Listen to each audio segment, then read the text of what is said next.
Damn it! Why didn't you listen?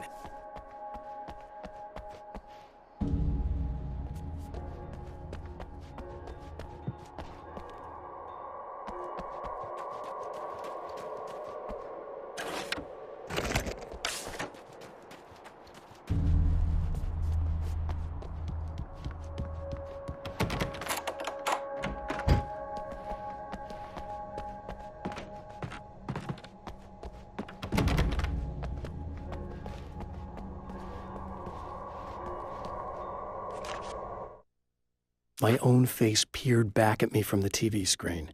For a moment, I struggled with the sensation of déjà vu. How many times have I seen myself like this now? And then there was that easy grin that never seemed quite as quick or natural on my own lips, the dark, malicious twinkle in the eyes. And I knew who I was looking at. As he pulled back and revealed the room behind him, my throat went dry. There was nothing I could do but watch.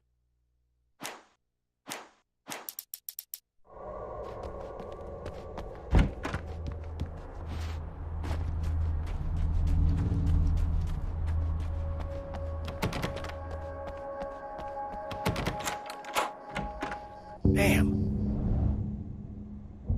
Michael Farabee, dead, tortured, dressed in clothes that bore the name of a local observatory. A slim lead, but solid enough. It stirs something deep in his mind. He knows where to go now.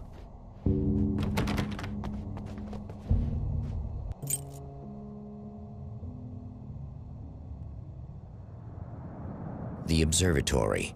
Hot on the heels of the Herald of Darkness, the Champion of Light forges on to see the stars.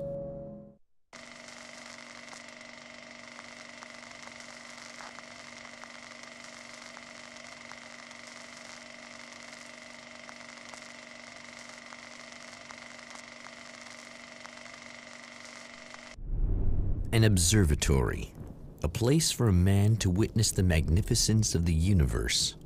But such insights are not what the Champion of Light is looking for. He has come to find a weapon.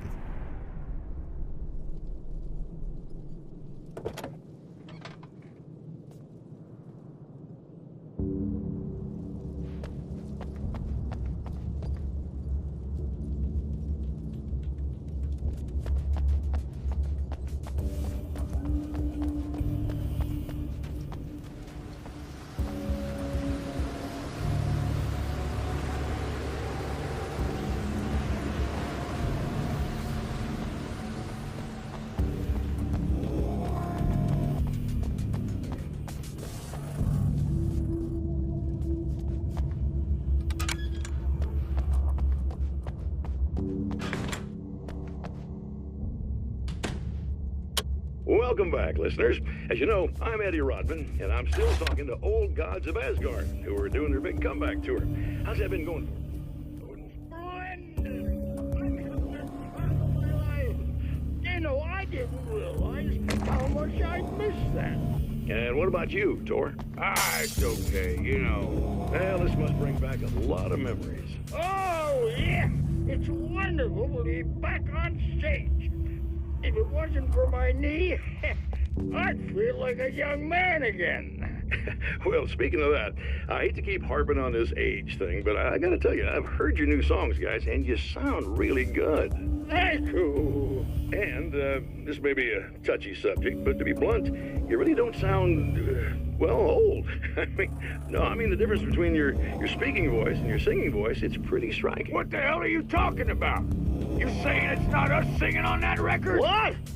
What's he talking about? No, I'm not saying that, guys, but I can't help noticing the difference. Son, you're on thin ice. You calling me a liar? Whoa, hey, let me just step in here for a moment, boys.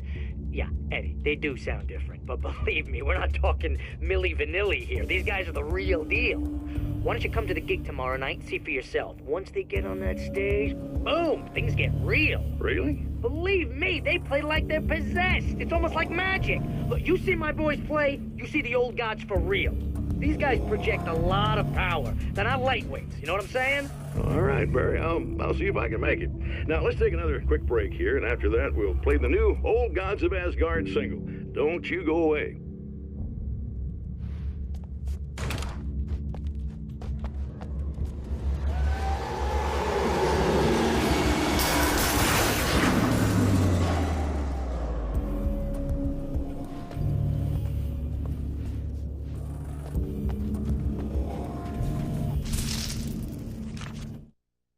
As a storyteller, my first real love was crime. And it was in that genre that I finished my first novel, starring the perpetually miserable Alex Casey, whose entire life was a wound that never healed. The books sold as fast as they hit the shelves. I wrote 5 more Alex Casey books, and they all were bestsellers. I became rich. I became famous. Success brought pressure, and I didn't handle it very well.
I've carried a flashlight and a gun for so long that I feel naked without either. It's all too often that I need them. The darkness protects the taken. Shadows crawl over their forms like living things, protecting them from harm. Blows that would injure or kill a human outright mean nothing to them as long as the darkness persists. But light makes them vulnerable. Light burns the shadows away. The darkness that drives them is still in them, but now they're vulnerable. Flashlight and gun. Sometimes it feels they're all I have left.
The spiders aren't really the work of the enemy. They're a side effect, a part of the dark place's less significant fauna that has managed to slip through the opening I made when I arrived. Less an animal than an idea that has assumed the form of an animal. Makes them no less dangerous, but at least they're a little easier to deal with.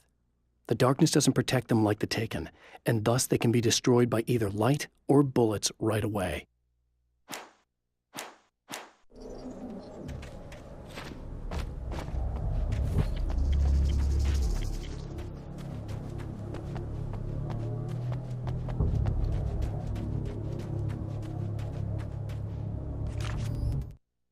The pressure of success got to me. My wife Alice was the sole thing in my life that anchored me. Suddenly it wasn't enough. I couldn't write anymore. I distracted myself with wild parties and whatever trouble I could scare up. I wallowed in the drama of my life, sure that Alice would stick with me even though she didn't sign up to be the lifeline of a tortured artist. It was my dumb luck she's not the type to give up.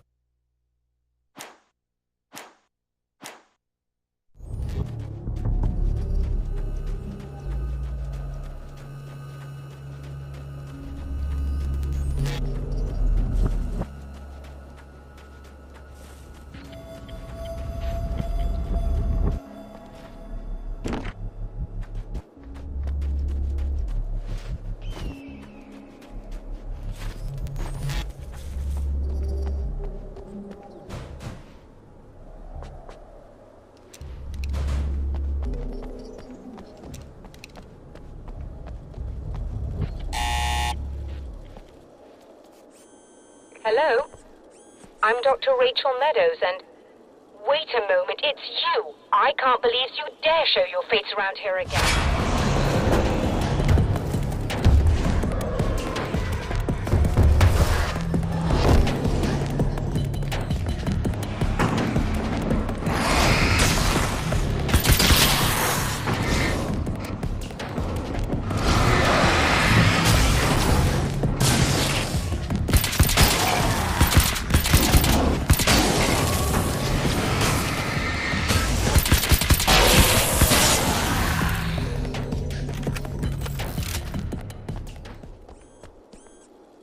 Go away.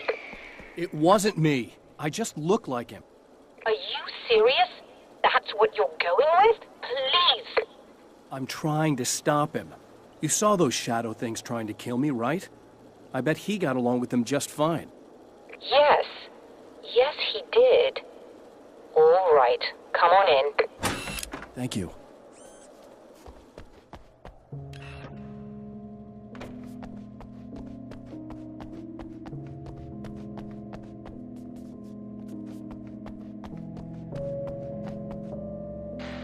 Hey, buddy. I figured I'd take a moment to talk to you. There's a party next door. I'm feeling pretty good right now. A little beer, a little fun, you know? It's nice.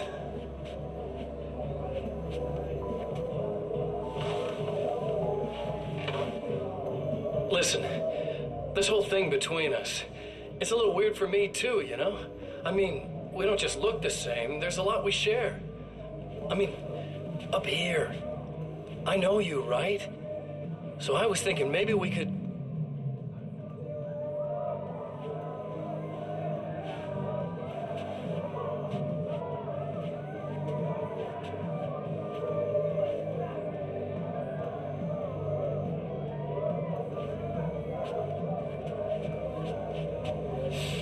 These guys are getting out of control. Look, I feel like we're both victims of circumstance here. And maybe we could make some kind of effort to...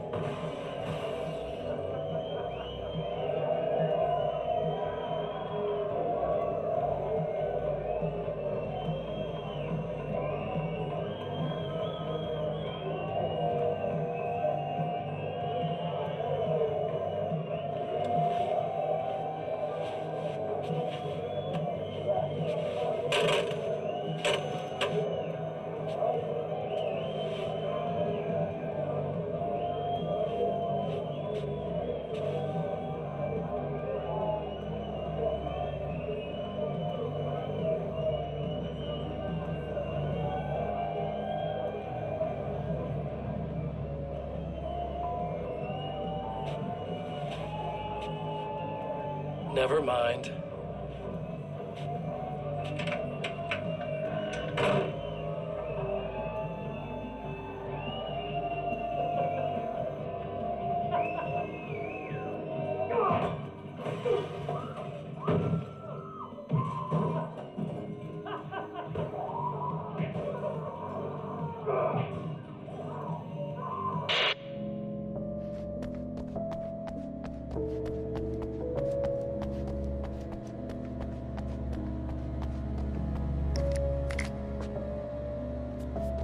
Just a moment, I'll send the lift down to you. I didn't expect to see anyone here tonight, but I'm relieved to see an actual person. That's assuming this isn't some of course.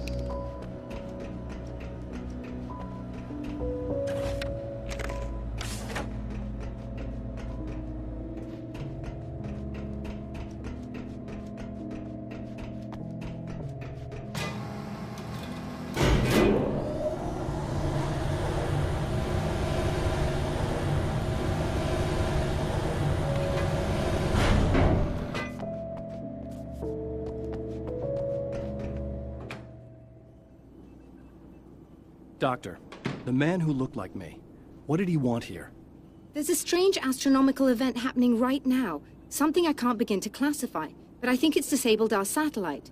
There's a very peculiar signal that we're receiving. A signal? That's what I'm here for. Well, so was he. But he didn't seem to understand it at all. He got very angry, sabotaged our imaging array, and now we're blind.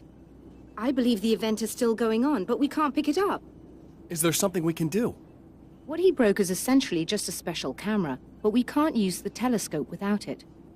There's a replacement in my car. If you can get that to me, we're back in business. Consider it done. Tell me more about the signal. It's almost as if something's being transmitted to Night Springs. It's the strangest thing. It's quite elusive. Almost as if it wasn't... I don't know how to describe it. So, what was the signal like? I wish I knew.